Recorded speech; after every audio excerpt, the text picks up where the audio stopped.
What's up, geeks and gamers? It's Odin! Come with a box office breakdown for this weekend, which saw Doctor Strange in the Multiverse of Madness in its second weekend of release, getting to $688 million globally. And Deadline asked the question, just how high can this film actually get?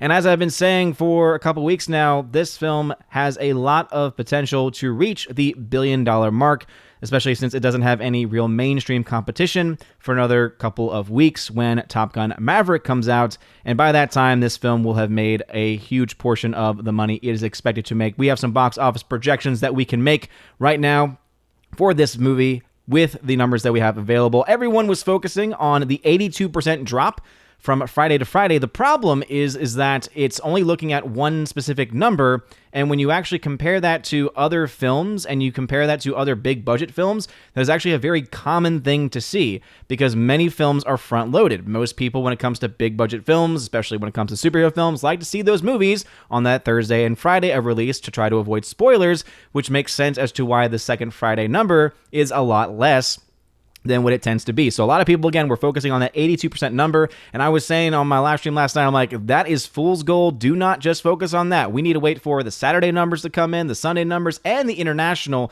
because remember, this is not just a domestic film, this is an international release, and based off of the numbers that we currently have, yeah, this film is expected to make a lot of money. But let's just talk about the domestic numbers for now. As far as the top 5 films of the weekend, Doctor Strange Multiverse of Madness made $61 million, a 67% drop. And again, that is just in the domestic market. So everyone, again, 82% was the focus, but 67% was the actual final after the Saturday and Sunday numbers came in, which is what I expected the film to be. The Bad Guys came in at second place with $6.9 million, a 28% drop from the previous week, now 4 weeks out of release, getting very close to its break-even point.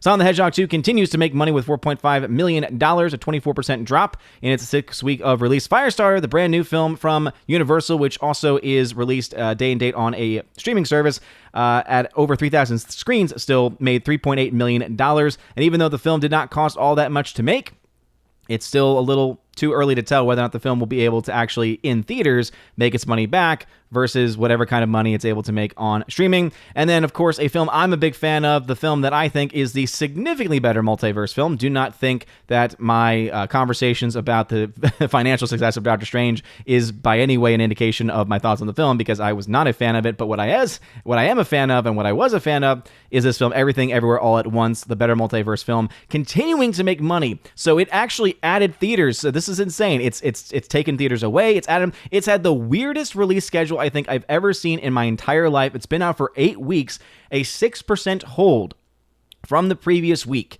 And again, it added 184 after a couple of weeks of it losing theaters. And this is a movie that's just getting ever so closer to getting to the official break-even point that it needs to get to. However, as I've mentioned previously, it's just close enough to where 4K, Blu-ray sales, and other revenue streams probably could make up for those numbers. But again, weird strategy for A24, but people are going to see it, and if you have not seen it yet, I highly recommend it. So again, these are the top 5 as far as the domestic numbers are concerned. But let's talk about where Doctor Strange currently is right now, because again, everyone was focused on just the domestic Friday to Friday number, and I was saying last night, nope, don't do that. It's not going to turn out the way you think. And sure enough, where's the film now? It's at $688 million, meaning this film will probably by tomorrow cross the $700 million mark. This is a huge number for the film and is putting it well on its way after just 2 weeks of release to hit a $1 billion endpoint, most likely.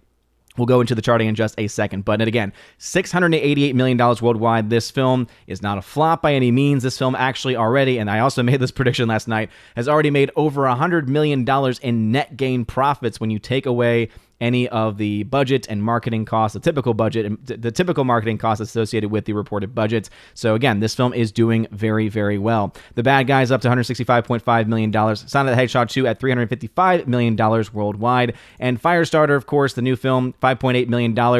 It's also streaming on Peacock. And who knows whether or not this film will have had made any money by the end of its run or not. And of course, the last of the top 5 films, again, a film I highly recommend, is only at $52 million, but because it had a much lower budget than a lot of the other films on this list, and it's making just enough, and it's making multiple millions of dollars every weekend that it is out, is, again, not only impressive, but also a sign that this film is on its way to breaking even. Now, let's go ahead and go to the charts, because this was something I mentioned in a video on my own channel that, based on the opening weekend and the box office at the time, so this was without the Thursday numbers, so therefore it's a little bit incomplete in that, but you can see that the numbers are very close.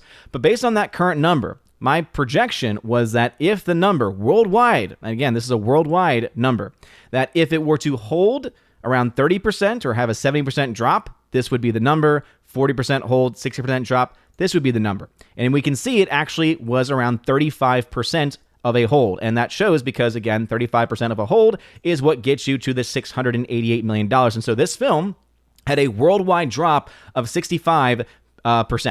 So that is a pretty strong hold overall. It made an additional $238 million.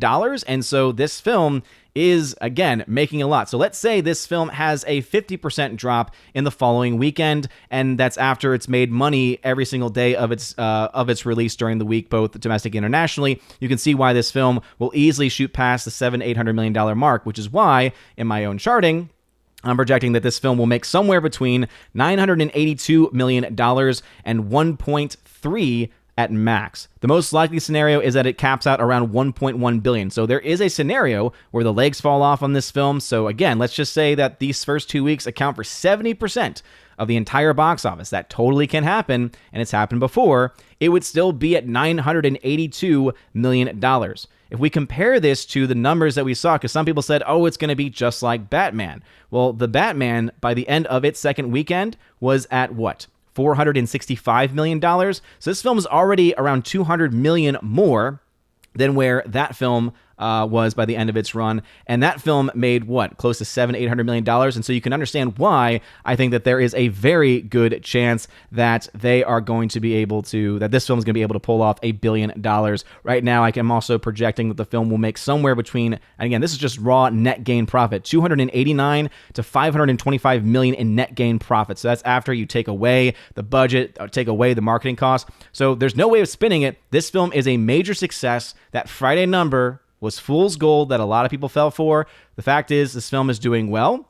It does not make the film good. It does not make the film that much, again, less of a problem as far as the story is concerned. It is a hot mess, as I said. If you want to see a film actually do a multiverse right, go watch Everything Everywhere All at Once instead. But hey, it is what it is. And if you want a fuller box office breakdown, I'll have one up later today over on my main channel, OMB Reviews. And so what are y'all's thoughts about this? Let me know in the comment section down below. If you like this video, smash that like button, slap that fire button on Odyssey. Y'all are amazing, beautiful people. Hope you all have a wonderful rest of your day.